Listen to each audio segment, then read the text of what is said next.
is so funny about food? We were on the plane! Minuterie. I am the one who knocks. When you have to shoot, shoot, don't talk. C'est fini, oui! C'est fini, Game of Thrones.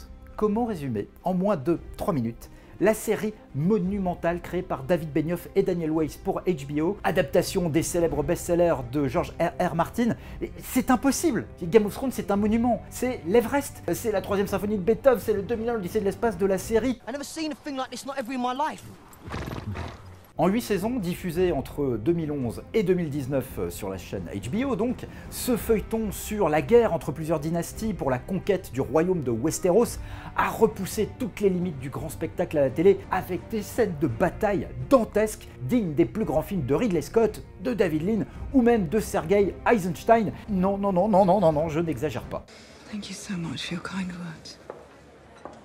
Série radicale, sans concession, Game of Thrones a également pulvérisé toutes les limites du gore et de la sexualité sur le petit écran, avec au fil des saisons des polémiques autour de la surreprésentation de la nudité féminine à l'écran.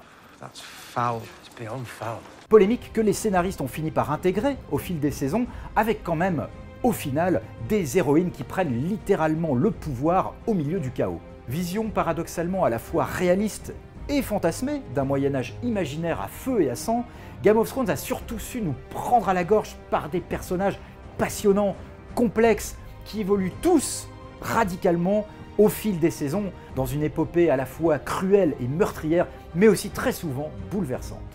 You're a good lad. Truly, you are.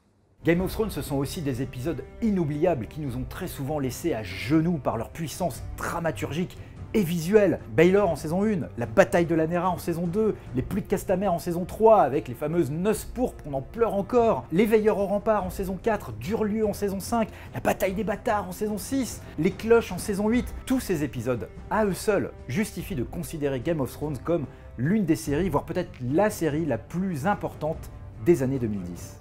That is good to hear.